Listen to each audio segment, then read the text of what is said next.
우리 이제 교사 입장에서 가르쳐야 할 거는 잘 가르쳤지만 정말 학생들이 알고 싶어하고 배우고 싶어하는 주제들에 대해서 생각해 볼 필요가 있습니다. 이제 매년 설문조사를 저희가 할 때 성경과 교회에 대해서 궁금한 점을 써내라고 하는데 단번에 써내는 게 아니고 한 달 동안 생각하면서 거기 설문함이 있습니다. 거기에다 이제 넣도록 합니다. 저희가 처음에는 이름을 쓰라고 하니까 저희가 실패했어요. 자기 이름이 밝혀지면 질문 안 합니다. 그래서 이제 단 이름은 쓰지 마라 이렇게 해서 합니다. 이 학생들이 지금 제출한 내용들입니다. 거기에 보시면 다른 교회는 우리 교회와 다른 것이 무엇이냐, 또 다르게 가르치는 것은 무엇이냐. 벌써 이제 모임에 대한 정체성에 대해서 중고등학생만 돼도 벌써 고민을 하고 있다는 겁니다. 그 다음에 친구에게 우리 교회를 어떻게 소개해야 하냐는 겁니다. 사실 어른들도 이런 거에 대한 고민이 있잖아요. 근데 중고등학생 때부터 고민 갖고 있는 겁니다. 그런데 나중에 천국에 가면 예수님이 저의 죄를 다 알고 계시나요? 중고등학교 때 굉장히 죄책감 이런 것들이 굉장히 죄에 대해서 민감해지는 시점이죠. 그 다음에 왜 우리는 부활절을 기념하지 않나요? 친구들이 저에게 그래서 너네 교회는 이단이야 라고 하더라고요. 그 다음에 삼위일체 하나님을 어떻게 믿을 수 있냐는 거예요. 예수님께서 실제로 부활하신 것을 어떻게 믿을 수 있냐는 거예요. 진화론의 실제적인 증거를 과학 시간에 배웠는데 성경과 진화론 둘 다 믿으면 안 되냐는 거예요.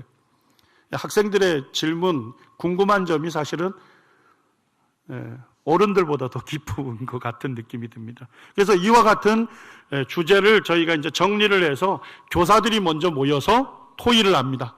이 주제에 대해서 어떻게 답변할 건지. 그래서 교사들이 최종적으로 정해지면 그 질문에 대해서 답을 해줄 교사를 선정하고 매뉴얼을 만들어가지고 내주고 교육을 하고 있습니다. 이와 같은 걸 통해서 학생들이 어떤 생각을 갖고 있는지, 그 다음에 그 학생들의 질문에 대한 궁금한 점에 대해서 성경적인 해답을 줄 수 있다는 것입니다. 그 다음에 이제 저희가 한 6년 전에부터 이제 고민했던 것이, 학생회나 주일학교 교사 중에 실제 이제 초중고 교사들이 있습니다. 그 학생들하고 이제 좋은 관계가 되면 복음을 전하기도 하고 교회를 초청도 해요. 그런데 학생들이 한 번 정도는 오지만 두 번, 세 번 연결이 안 되는 겁니다. 왜냐니까 그 이유 중에 하나가 뭐냐면 주일학교는 학생회가 주일날 아침 9시에 시작을 했습니다. 사실 믿지 않는 부모들은 그 시간에 안 일어나잖아요. 보통 10시쯤 일어나서 아점을 먹이는데 교사들이 데리러 가면 아이들은 거의 다 자고 있는 겁니다. 자, 이런 믿지 않는 가정에 있는 학생들을 교회로 인도하는 것, 이 부분에 대해서 이제 어려움을 갖게 됐습니다. 그 다음에 이제 주일에 참석하는 구도자들에게 복음을 전해주지 못하는 부담들이 있었습니다. 예배 때부터 와서 앉아있고 전체 메시지를 전해주고 애찬을 하거든요. 그런데 이제 끝난 다음에 다시 성경 공부하자 그러면 구도자들이 다들 학을 띄는 거예요. 그래서 주일 전체 메시지에 복음을 전해주지 않으면 전해줄 수 있는 기회를 잡기가 어려웠습니다. 그 다음에 성도님들 중에 부서에서 섬기지 않는 성도님들이 있었습니다. 그러다 보니까 사실은 구원은 받았지만 말씀을 제대로 양육받을 수 있는 기회가 없었습니다. 그 성도님들에 대한 부담을 갖고 있었습니다. 그래서 이제 교회와 함께 논의하면서 이렇게 집회 시간을 전체적으로 바꾸게 됐습니다. 그래서 이제 구원받은 성도님들은 먼저 일찍 교회로 모이는 거예요. 그래서 아침 9시 반에 성만찬 예배를 먼저 드리도록 했고요. 그 다음에 끝나면 이제 전체 메시지를 듣습니다. 그 다음에 이제 11시 50분부터 1시 10분까지가 세대별 성경학교입니다. 그래서 이제 저희 모토는 뭐냐면 모든 성도들이 가르치든지 배우든지 둘 중에 하나 참여한다는 겁니다. 그렇게 해서 주일학교부터 해가지고 소망의 연로한층까지 해서 전체적으로 세대별 성경학교를 시작합니다. 이때 이제 청년회만 오후에 합니다. 청년들은 이제 주일학교 교사나 학생회 교사로 섬기고 있기 때문에 청년회만 오후에 이렇게 하도록 했습니다. 그러면서 이제 구도자들을 위한 복음반을 만들어서 매주 이렇게 진행을 하고 있습니다. 어쨌든 학생들이 나올 수 있는 구조를 만드니까 변화가 있는 겁니다. 그래서 지금 학생회 같은 경우는 믿지 않는 가정에 아이들이 나와서 구원받고 침례에 순종하는 일들이 생기고, 지금 주일학교 같은 경우는 저희들이 이제 주일 학생들이 한 40명 정도 있다가 굉장히 감소를 했어요. 감소하고 나중에는 보니까 믿는 성도들 자녀밖에 없더라고요. 그런데 이제 이렇게 시스템을 바꾸니까 지금 믿지 않는 집 가정 아이들이 나오는데 요번에 이제 그 교사 간담회에 제가 참석해 보니까 믿지 않는 가정의 아이들이 성도들 자녀들보다 더 많은 숫자가 지금 나오고 있습니다. 그래서 아이들에게는 12시에 오라, 1시간 성경 공부하고 그 다음에 식사 같이 하고 집으로 태워주겠다, 이렇게 얘기를 하고 있습니다. 그래서 아이들이 나올 수 있는 시간대로 이렇게 바꾸었습니다. 그 다음에 이제 학생회는 이제 부모와 교사가 함께 만드는 학생회로 지금 운영을 하고 있습니다. 그래서 부모와 교사 간담회를 매 분기에 저희가 하고 있고요. 그때 이제 학생들이 지금 이제 3개월 동안 어떤 일들을 했는지, 또 어떤 이제 교과 과정을 갖고 했는지 이제 동영상을 보여줍니다. 그 다음에 이제 학생의 운영과 프로그램을 소개합니다. 다음 3개월간 어떤 내용으로 진행할지 소개해 줍니다. 그 다음에 이제 학생 이해를 돕는 강의를 해줍니다. 그래서 부모님들에게 오늘날 청소년들이 이제 겪고 있는 여러 어려움들에 대해서 소개를 합니다. 그 후에 이제 부모와 교사 간이 허물없는 토론을 합니다. 격려하기도 하고 또 요청하는 시간들을 갖습니다. 그 다음에 이제 저희가 몇 년 전서부터 하고 있는데 참 이건 잘하는 것 같습니다. 학생들이 말씀 시간에 노트합니다. 우리 성도님들도 잘 안 하잖아요. 어른들도 안 하는데 우리 중고등부 학생들은 수요 집회와 주일 메시지를 전부 다 노트를 합니다. 그래서 그 이름을 이제 교사들이 하나님께 드리는 나의 태도 이렇게 했는데 거기에 보면 학생들은 이거를 핫태도라고 하더라고요. 그래서 매년마다 교사들이 학생들 개인별 노트를 만들어줘요. 그리고 거기에 이름을 기록해 줍니다. 그러면 이제 말씀 요약 노트를 하고 무엇을 느꼈는지, 어떻게 순종해야 할지, 그 다음에 교사와 부모가 함께 말씀에서 중요한 거 놓친 거 있으면 다시 빨간 펜으로 기록해 주고 그 다음에 격려하는 시간을 갖습니다. 여기에 보면 이게 지금 학생들 노트입니다. 그래서 학생이 이제 교회 학교 때 율동이나 찬양, 큐티, 태도 이런 데 자기가 어떻게 참석했는지, 왜 그렇게 했는지 이런 것들을 쓰도록 합니다. 그 다음에 이제 말씀, 수요 집회하고 주일 말씀을 할 때는 이 아이들이 이 노트를 갖고 시작합니다. 그래서 말씀 전하신 형제님의 성함, 그 다음에 주제가 뭔지, 본문이 뭔지, 그 다음에 말씀을 들으면서 아주 중요한 3가지를 기록하도록 하고, 그 다음에 마지막은 자기가 이 말씀 들은 것을 어떻게 순종하겠다고 한 문장으로 쓰게 합니다. 그 다음에 부모님과 선생님들의 격려 메시지를 쓰도록 이렇게 합니다. 그래서 말씀을 전하는 형제님들도 딱 쓰게 되면 오늘 말씀의 주제는 무엇입니다. 그럼 학생들이 전부 받았어요. 자, 이제 본문의 말씀 어디를 펴겠습니다. 그럼 학생들이 받아줬습니다. 이런 식으로 해서 학생들이 이제 이 말씀 노트를 하다 보니까 이 말씀을 굉장히 진지하게 듣습니다. 그리고 이제 학생들이 뭐라고 하냐면, 전하는 말씀의 주제가 뭔지 알겠다, 이렇게 얘기를 하고, 그다음에 말씀을 들으면서 자기가 어떻게 순종해야 할지 그것을 이렇게 기록하도록 하는 것입니다. 그렇게 해서 이제 처음에는 달란트를 많이 줘서 아이들 격려해 가면서 이것을 하고 있습니다. 그 다음에 이제 중고등부 학생들은 이제 성경 일독에 참여하고 있습니다. 교회가 전체적으로 성경 일독을 지금 하고 있는데요. 학생들은 주일날 오전 8시 30분에 자원하는 학생들은 성경 일독 나눔의 시간을 갖습니다. 적어보니까 예전에 시간표 바꾸기 전에 9시에 시작을 하는데 학생들이 많이 늦어요. 그리고 교사들도 늦어요. 그런데 지금 학생회에서는 오히려 30분을 땡겨가지고 자원하는 학생들이 8시 반부터 모이겠다는 겁니다. 실제 이제 여기에 지금 교사들도 참여하고 학생들도 참여하는 한 20명 이상이 주일날 아침에 일주일 동안 통독했던 말씀, 자기가 깨닫고 순종했던 말씀을 함께 나누고 있습니다. 지금 이제 교사들과 함께 논의하면서 일주일에 1시간 보내는 교회 학교로는 이거는 믿음을 전수하는데 보장이 안 된다. 그렇게 해서 지금 이제 토요학교를 시작을 하고 있습니다. 그래서 토요학교는 토요일날 오후에 학생들이 모이게 되고요. 토요학교에서는 이제 구원받은 학생들에게는 양육 성경 공부를 진행하고, 구원받지 않은 학생들은 이제 연대기 성경 공부를 통해서 복음을 전해주고 있습니다. 그리고 이제 식사를 전부 교사들이 와서 식사를 해줘요. 준비를 해줍니다. 그럼 학생들은 이제 식사하고 나서 오후에 레크레이션이나 찬양 모임으로 모이고 있습니다. 이와 같은 시간들을 이제 어쨌든 주님 안에서 이제 믿는 학생들과 함께 즐거움을 누릴 수 있는 그와 같은 기회들을 제공해 주는 것입니다. 지금 이제 주일날 8시 반에 지금 경건의 시간을 갖고 있는 것을 제가 사진을 찍었습니다.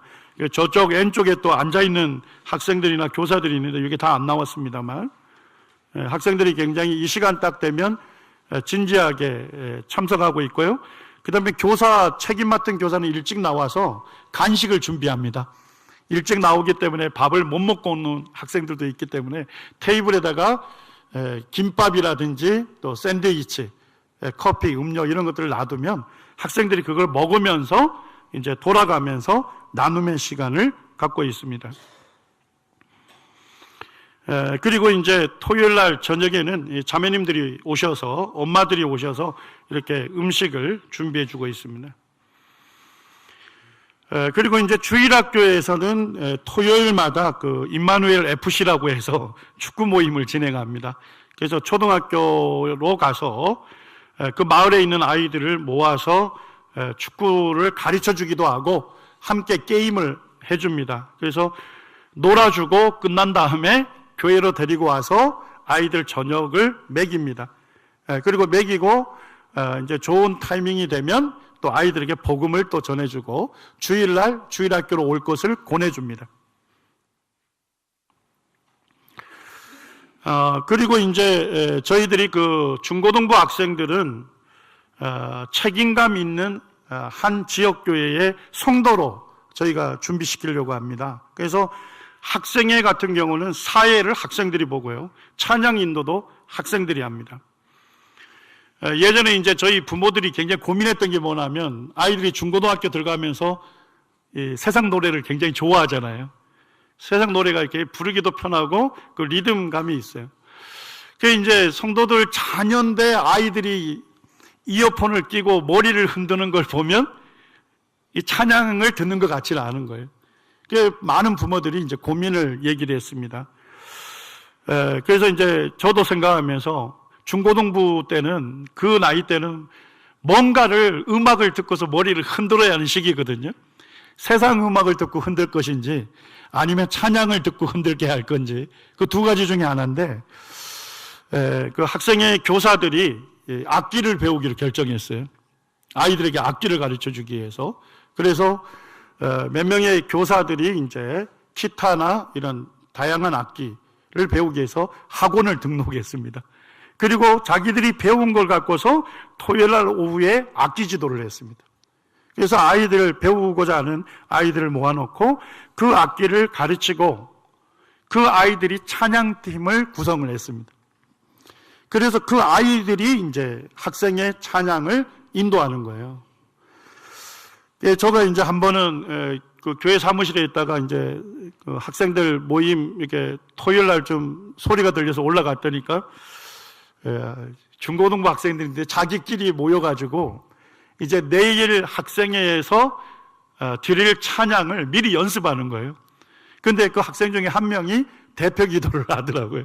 함께 기도하고 자기들이 이제 선곡했던 거를 한 번씩 연습해 보는 그런 것들을 하고 있었습니다.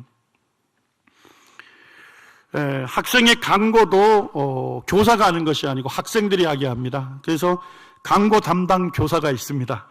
그러면 이제 학생 중에 사회 보는 학생이 강고 담당 교사와 미리 상의를 합니다. 그렇게 해서 어떤 내용을 강고할 건지 정한 다음에 강고는 학생이 하도록 합니다. 그 다음에 이제 학생들 자체 캠프를 많이 진행을 합니다. 특별히 이제 초등학교 6학년에서 중학교로 올라오면 고등학교 2, 3학년들하고 격차가 너무 크거든요. 그러니까 써먹써먹 해가지고 아이들이 적응을 잘 못합니다. 그래서 초등학교 6학년 이제 끝날 무렵 겨울방학이 되면 자체 학생 캠프를 합니다. 어떤 내용으로 할 거냐, 이것도 학생들이 전부 논의합니다. 학생들이 충분히 논의해서 어느 정도 가안이 결정이 되면 교사들과 함께 만납니다. 그래서 교사들의 이제 조금 조율을 통해서 최종적으로 결정이 됩니다.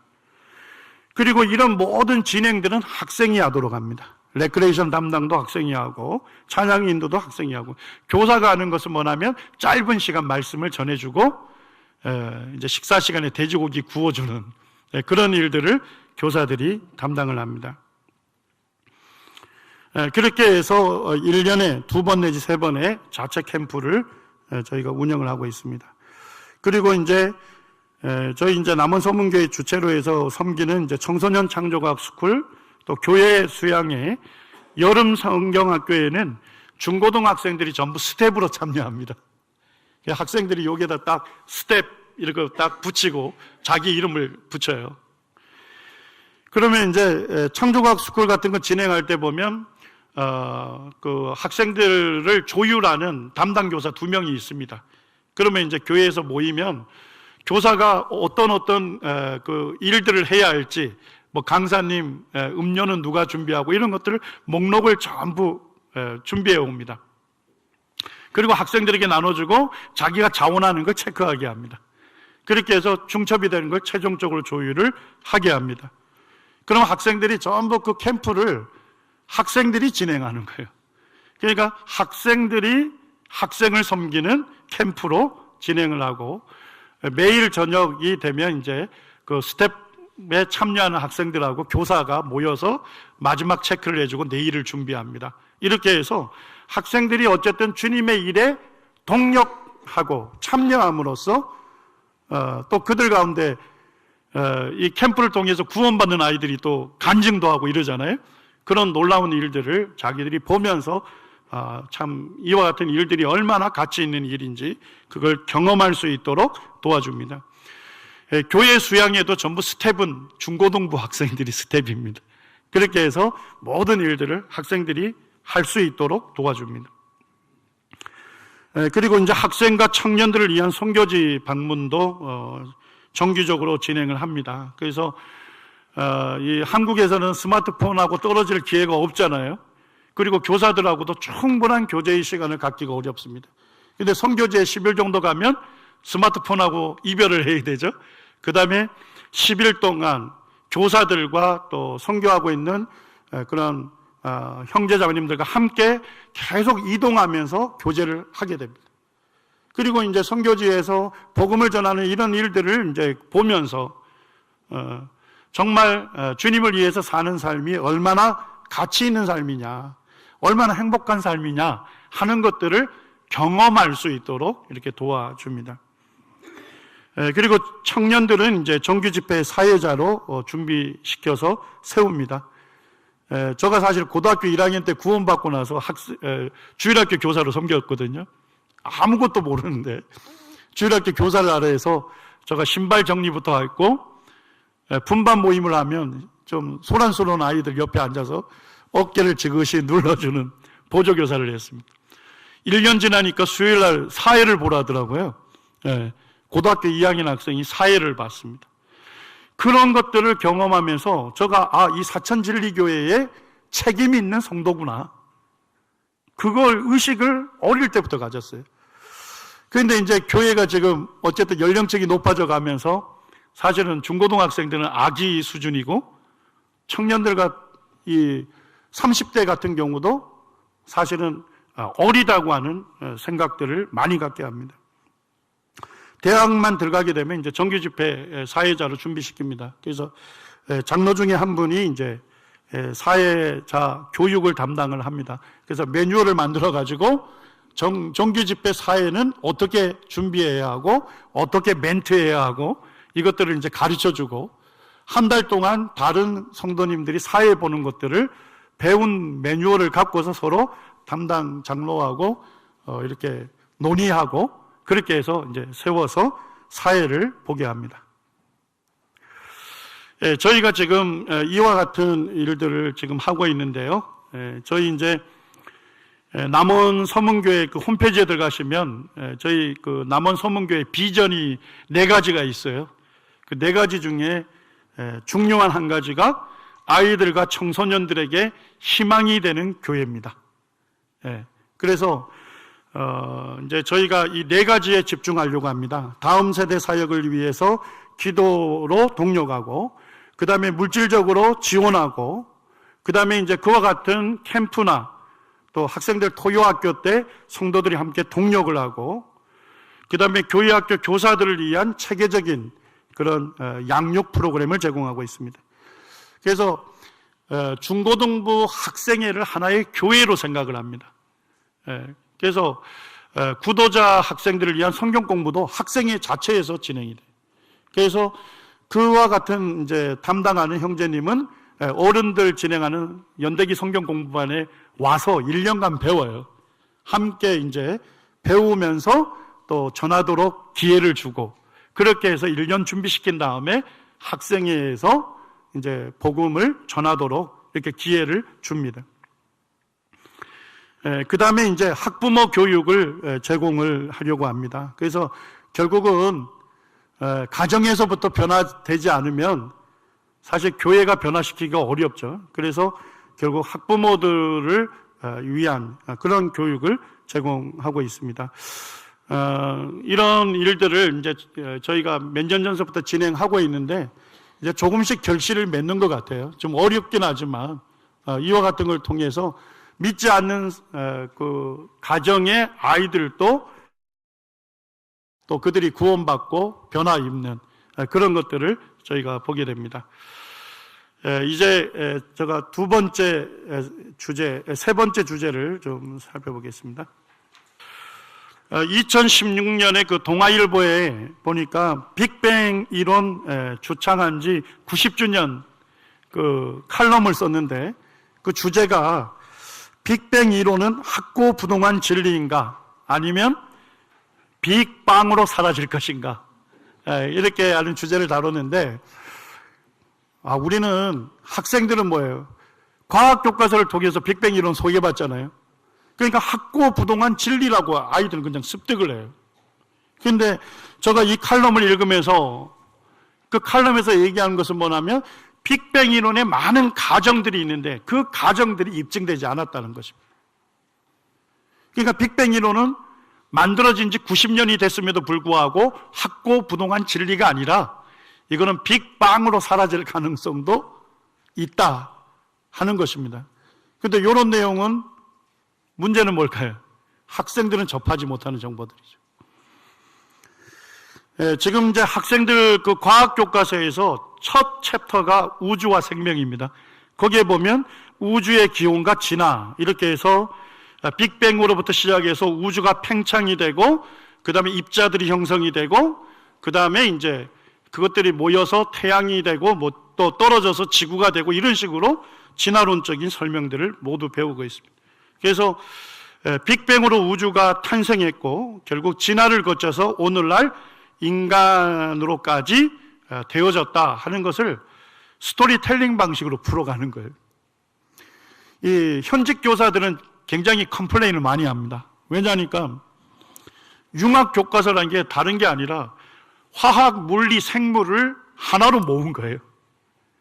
그렇게 해서 진행을 하기 때문에 화학 진화하면 화학 교사들은 잘하는데 화학 교사들이 빅뱅 이론은 잘 알기가 어려운 거예요. 그 다음에 이제 생물 진화에 대해서는 생물 교사들은 잘 아는데 화학이나 이런 지질 이런 걸 배우신 분들은 또 어렵습니다. 그래서 현직에 있는 교사들은 이거 융합과학 교과서 이거 실패작이다. 오히려 교육이 퇴보한다 이렇게 얘기하는데 만든 목적은 진화론을 재미있게 이해하도록 하기 위해서 만든 겁니다. 이 교과서를 개발한 단장이 되신 분이 이제 서울대 교수님이신데 그분 슬라이드입니다. 그래서 융합과학 교과서를 통해서 이것을 가르치겠다는 거예요. 빅뱅을 통해서 입자로 진화하고 은하와 지구로 진화하고 그 다음에 이제 오랜 세월 무생물에서 최초의 생명체로 진화되는 화학 진화, 그 다음에 고등한 생물로 진화하고 인류로 진화해왔고 인간도 계속적으로 진화하고 있다는 것입니다.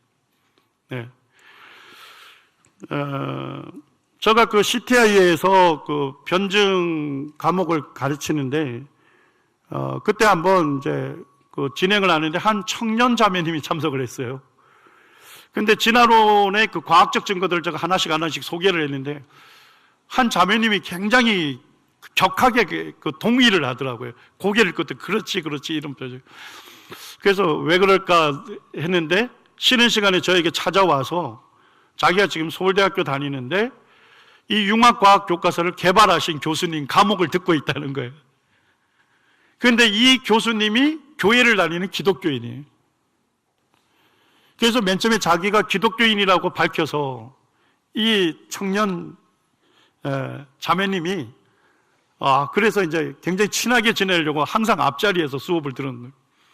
그런데 수업 내내 전부 다 진화론의 증거들을 가르치는 거예요. 그래서 자매의 믿음이 굉장히 흔들렸어요. 그래서 나중에 이제 그 교수님한테 교수님이 볼 때는 진화론이 과학적으로 몇 %가 맞다고 생각하십니까? 그러니까 이 교수님이 내가 볼 때는 99.9%는 맞다. 그래서 자매님 믿음이 흔들려요.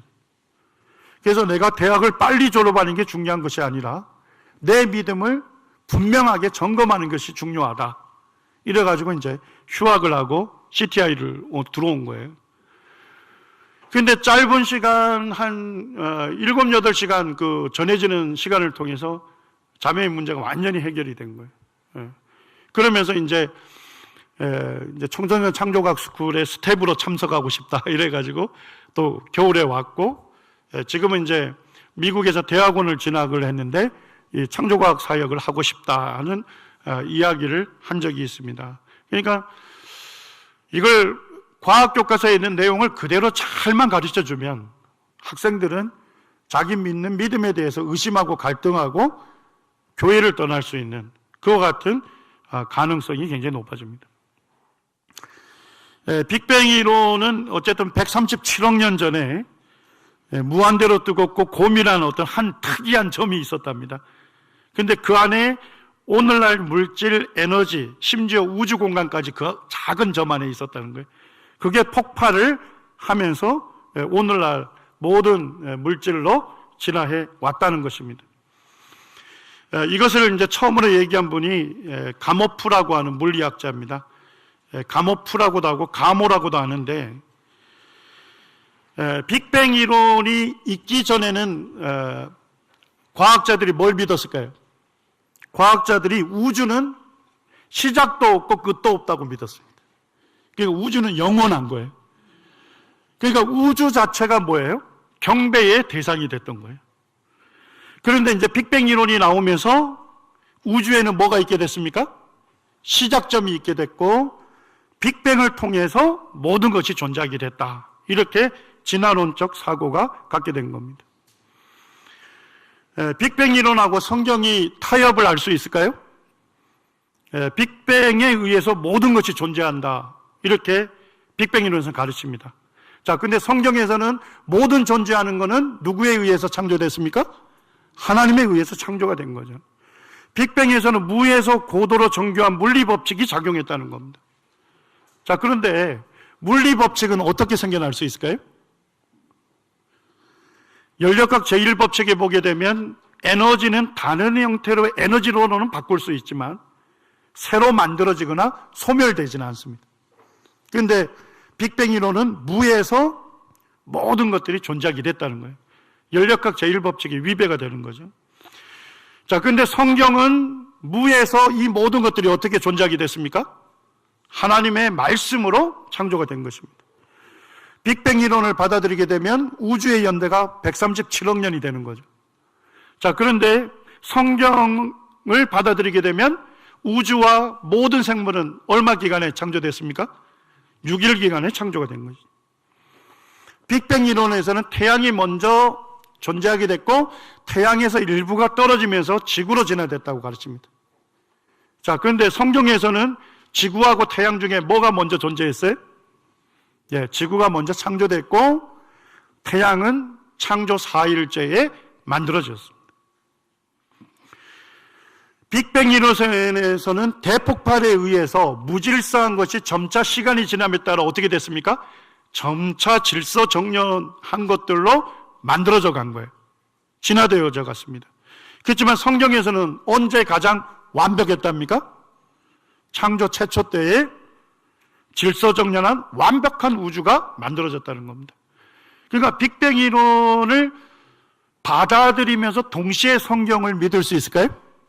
그거는 불가능한 것입니다.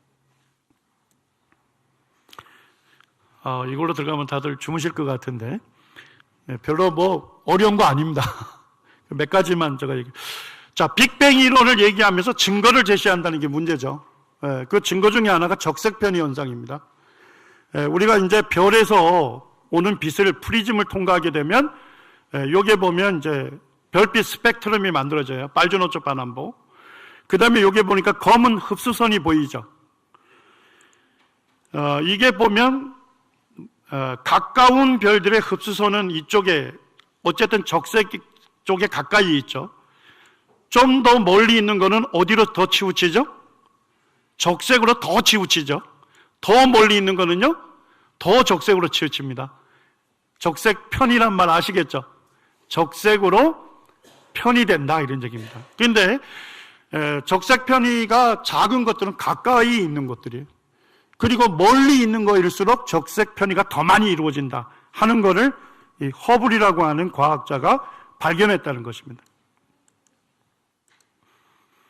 자, 뭐 간단하게 보면 이렇습니다. 여기에 은하계가 있는데 가까운 은하계의 그 흡수선이 여기 적색에 가까이 있죠. 더 멀리 있는 거는 적색 편의가 더 일어났죠? 맞습니까? 자, 갤럭시 3은 어때요? 더 적색 편의가 일어났다는 거예요. 그래서 이 적색 편의 값을 계산해 가지고 그 은하가 지금 간측하고 있는 지구로부터 얼마만큼 떨어져 있는지를 그걸 계산할 수 있다는 겁니다. 그 다음에 이제 요 도표가 되게 중요한데요. 지금 이렇게 적색 편의 값을 이렇게 봐서 그 은하가 지구로부터 얼마만큼 거리에 있는지를 알 수 있는 거예요. 자, 그 다음에 이제 세로축은 뭐라고 되어 있죠? 후퇴 속도예요. 이게 뭔 얘기냐면 멀리 있는 은하일수록 뭐예요? 더 빠르게 멀어진다는 것입니다. 여기에 보시면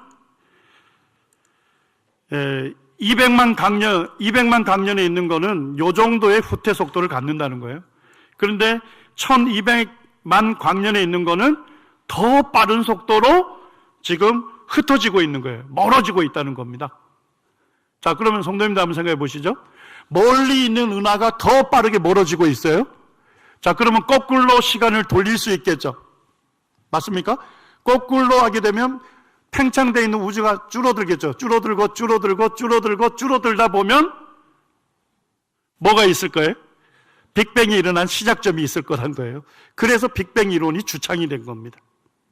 그러니까 빅뱅 이론이 맞으려면 뭐가 맞아야 돼요? 적색 편의 현상이 정확한 거리를 측정한다는 그와 같은 확실한 증거가 있어야 하는 겁니다.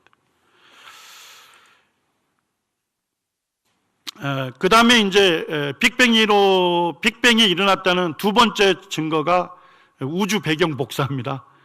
우주 배경 복사라는 것은 빅뱅이 일어난 다음에 38만 년이 됐을 때 그때에 우주의 빛을 관측할 수 있다는 거예요. 그래서 지금 이제 우주에 있는 이 코옵이라고 하는 위성을 띄워가지고 우주에 있는 온도를 측정한 거예요.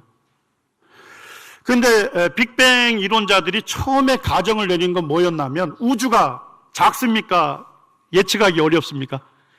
예측하기 어려울 정도로 굉장히 크죠. 그러다 보면 우주에 있는 그런 물질들이 서로 열교환을 할 가능성이 있을까요, 없을까요? 가까이 있어야만 열이 전도가 돼서 같은 비슷한 온도가 되겠죠. 그런데 우주가 너무 넓다 보니까 열 교환이, 교류가 일어날 가능성이 없다, 이렇게 본 거예요. 그래서 어떤 지점은 아주 높은 온도를 가질 거고 어떤 지점은 아주 낮은 온도를 가질 거다. 이게 빅뱅 이론자들의 예측이었습니다. 자, 그래서 콥스 위성을 띄워가지고 우주 배경 복사를 촬영하는 데 성공했답니다. 자, 그러면 빅뱅 이론의 예측대로 맞으려면 온도가 비슷해야 합니까? 지점마다 달라야 합니까? 달라야 되죠. 근데 놀라운 것은 뭐냐면 절대 온도 2.7K 정도의 거의 비슷한 온도를 갖는 거예요. 네. 그 다음에 이제 WMAP라고 하는 더 세밀하게 측정할 수 있는 그 위성을 쌓았는데, 거기서도 보니까 약간의 온도 변화만 있지 우주 전반의 그 우주 배경 복사의 열이 거의 비슷하다는 거예요. 그래서 빅뱅 이론을 수정을 한 겁니다. 그래서 급팽창 이론이라는 게 나온 겁니다. 혹시 들어보셨나요? 인플레이션 이론. 그래서 이 인플레이션 이론이라는 건 아주 쉬운 얘기예요. 빅뱅이 일어난 다음에 아주 작은 시간, 1초도 안 되는 10의 마이너스 한 20초 정도 됐을 때, 째깍도 아닙니다.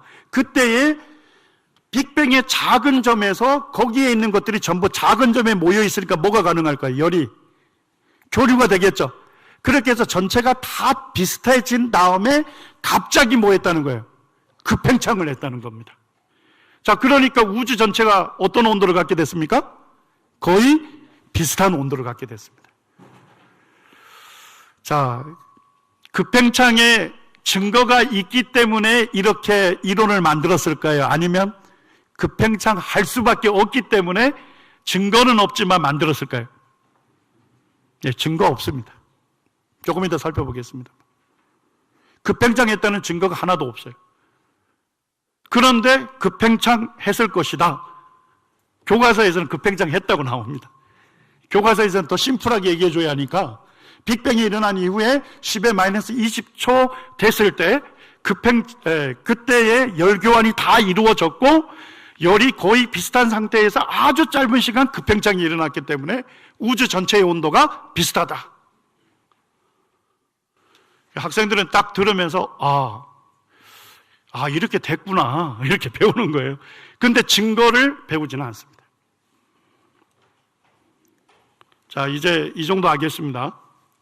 빅뱅의 과학적인 증거, 학생들이 배울 때 두 가지 얘기합니다. 적색 편의 현상이 맞다면 빅뱅이 일어났다는 겁니다. 두 번째는 급팽창의 증거가 있다면 빅뱅이 맞다는 겁니다. 이 디스커버리라는 그 잡지에서는 10의 마이너스 30초 됐을 때 빅뱅이 일어난 후 우주가 요만했다고, 실제 크기라고 이렇게 지금 표현을 하고 있습니다. 꼭 눈으로 본 것 같이 얘기하는데요. 증거가 없습니다. 자, 빅뱅 이론의 문제점을 제가 먼저 좀 이제 말씀을 드리겠습니다. 우리가 이제 과학책을 통해서 빅뱅 이론 배우니까 뭐예요? 대부분 과학자들이 빅뱅이 과학적인 사실이다 받아들이는 것처럼 사실은 오도될 수 있습니다. 그런데 그렇지 않습니다. 지금 2004년에 229명의 과학자들이, 천체 물리학자들이 과학자 집단에게 공개 서한을 보냈습니다. 이게 공개 서한이에요. 여기에서 공개 서한의 내용이 뭐냐면 빅뱅 이론 문제 있다는 겁니다. 여기에 동의하는 사람 서명하라는 거예요. 229명이 1차 서명을 한 다음에 과학자 집단에게 공개 서한을 보냈습니다. 그 내용을 제가 한번 읽어드릴까요? 그때 이 성명서가 내용이 이렇게 되어 있습니다. 오늘날 빅뱅 이론은 우리가 전혀 관측한 적이 없는 것들, 급팽창, 암흑 에너지, 암흑 물질 등 가상적인 존재들에 의존하고 있다. 이런 가상 물질들이 존재하지 않는다면 천문학자들의 관측과 빅뱅 이론의 예상은 치명적인 뭐가 생깁니까? 모순이 생긴다. 빅뱅 이론처럼 이론과 관찰 사이에 간격을 채우기 위해 계속 새로운 가상의 물질들이 받아들여지는 경우는 다른 물리학에서 없다. 이것은 빅뱅 이론의 타당성에 심각한 의심을 품게 한다. 여기에 동의하는 분들 사인을 하라고 한 거예요. 과학자들에게. 몇 명이 사인했습니까? 544명이 자기 소속 밝히고 자기 이름 밝히고 지금 사인을 했습니다. 여기에 보면 이제 암흑 에너지라는 게 있어요. 암흑 에너지는 눈에 보일까요? 안 보일까요? 안 보이죠. 빅뱅 이론에서는 암흑 에너지가 있다고 가정합니다. 이게 뭔 얘기냐면 아까 보니까 뭐예요? 작은 점에서 열교환이 다 일어났죠? 비슷해진 다음에 급팽창을 했다잖아요. 가속 팽창을 하려면 어떻게 해야 돼요? 사실은 잡아당기는 중력을 이길 수 있는 힘이 돼야 되죠. 그래야만 중력을 이기고 가속 팽창을 할 수 있어요. 그래서 이 중력과는 반대 방향으로 밀어내는 힘이 필요하다. 근데 그 힘이 뭐라는 거예요? 암흑 에너지라고 빅뱅 이론자들은 얘기합니다. 그래서 암흑 에너지가 73%가 있을 것이다. 가정을 했어요. 자, 요거 발견했을까요? 못했을까요? 못했다니까요. 암흑 에너지는 계속 연구하고 있지만 깜깜무소식입니다. 쉽게 말씀드리면 암흑 에너지가 있다는 증거가 없으면 빅뱅 이론은 허물어지는 거예요. 그 다음에 여기 보니까 암흑 물질이 있습니다. 지금 천문학자들은 우주에 있는 은하계들은 전부 다 공전을 하고 있다고 봐요. 그런데 이 공전하는 속도가 너무 빨리 돌아간다는 거예요. 그래서 우리 눈에 보이는 물질들 있잖아요. 보이는 물질들의 중력만 따지면 은하가 자신의 속도를 견디지 못하고 튕겨나갈 수밖에 없다는 거예요. 자, 그러면 뭐 하는 게 있어야 돼요? 잡아주고 있는 물질이 있어야 되겠죠. 튕겨나가지 못하도록. 그거를 뭐라고 가정했어요? 암흑 물질이라는 거예요. 이 암흑 물질도 뭐예요? 눈에 보입니까? 안 보입니까? 안 보이기 때문에, 깜깜하기 때문에 암흑 물질이 했어요. 그런데 암흑 물질이 23%가 있을 것이다. 자, 암흑 물질 발견됐을까요? 안 됐을까요? 아직도 발견되지 못했습니다. 그러니까 빅뱅 이론이 주창된 다음에 90년이 지났는데 2016년에 빅뱅 이론, 빅방으로 사라질 가능성이 있다 얘기한 이유가 뭐냐면 빅뱅 이론이 맞으려면 급팽창 증거가 있어야 하고 암흑 에너지하고 암흑 물질을 발견해야 하는데, 자, 이 세 가지 중에 몇 가지가 발견됐을까요? 세 가지 다 발견이 안 됐습니다. 지금 여기에 사인한 분들 544명의 지금 그 천문학자들이 여기에 사인을 했고요. 우주론의 대가 중에 그 폴 스타인하르트 교수 같은 경우는 이렇게 얘기합니다. 우리는 빅뱅이 우주의 시작인지 알지 못하며 이는 언제나 뭐일 뿐이었대요? 가설일 뿐이라는 거예요. 그렇기 때문에 빅뱅이 마음에 안 들면 빅뱅이 시작이 아니라고 생각하고 다른 가능성에 대해서 고려해 보는 것은 전혀 문제가 되지 않는다고 얘기합니다. 자, 그런데 학생들 교과서에서는 뭐예요? 유일한 가능성으로 빅뱅 이론 얘기하는 거예요. 자, 적색 편의 현상의 문제점을 제가 그 과학자들이 얘기하는 걸 소개를 하겠습니다. 요거 하나만 소개하고 쉬는 시간을 갖도록 하겠습니다. 적색 편의값을 얘기하는데 지금 이제 적색 편의 이 측정 계산하는 거에 문제가 있다고 제기하는 논문들이 있습니다. 여기에 보시면 지금 이제 지구상에서 관측하고 있는 큰 은하가 있고 그 은하와 연결된 K사라는 게 있습니다. 자, 그런데 얘들이 붙어 있어요. 이렇게. 자, 그러면 얘들이 붙어 있다는 얘기는 지구로부터 걔들이 거의 같은 위치에 있다고 볼 수 있는 거죠. 맞습니까? 자, 그런데 놀라운 것은 뭐냐면 얘는 Z값이 0.057입니다. 그리고 얘는 Z값이 0.0029입니다. 이게 뭔 얘기냐면요, 쉽게 말씀드리면 얘는 한 1억 700만 강년 떨어져 있다는 거고, 요게 이제 그 정도 떨어져 있고요. 요게 있는 K사는 12억 강년 떨어져 있다는 거예요. 그러니까 요거하고 요거의 거리가 12배나 차이가 있다는 겁니다. 뭔 얘기인지 이해되셨어요? 그러니까 저게 두 개가 고리로 연결됐기 때문에 거의 같은 위치에 있어야 하는데 실제 적색 편입값을 계산해 보면 12배나 차이 나는, 너무 멀리 떨어져 있는 걸로 계산이 되기 때문에 적색 편입값은 정확한 것이 아니다는 거예요. 근데 이게 한 가지가 아니고 여러 가지가 논문들이 다른 것들도 계속 나오고 있습니다. 여기에도 보면 NGC 7319라고 하는 은하도 보면 전체적으로는 뭡니까? Z값이 0.022입니다. 3억 강년 떨어져 있는 거예요. 근데 그 안에 있는 K사는 수십억 강년 떨어져 있는 거예요. 그러니까 전체적인 은하계에는 3억 강년 떨어져 있는데 그 안에 있는 거는 수십 강년 떨어져 있다는 겁니다. 자, 이게 가능합니까? 안 가능합니까? 불가능한 거예요. 그래서 적색 편입값이 정확한 거리를 측정하는 것이 아니다. 적색 편입값이 정확하지 않다면 결국 뭐가 무너집니까? 빅뱅 이론 계산하는 것들이 전부 무너지게 되는 겁니다. 죄송합니다. 너무 힘든 시간들을 제가 보내게 하는 것 같아서. 어쨌든 지금 빅뱅 이론이 과학에서는 확고부동한 진리처럼 가르쳐지지만 실제 과학계에서 논의는 뭐냐면 너무나도 증거가 빈약하다는 것입니다. 너무 많은 문제에 직면하고 있고 도전받고 있는 것이 빅뱅 이론입니다. 그 정도만 이해해 주셔도 됩니다. 10분 쉬었다가 다시 진행하도록 하겠습니다.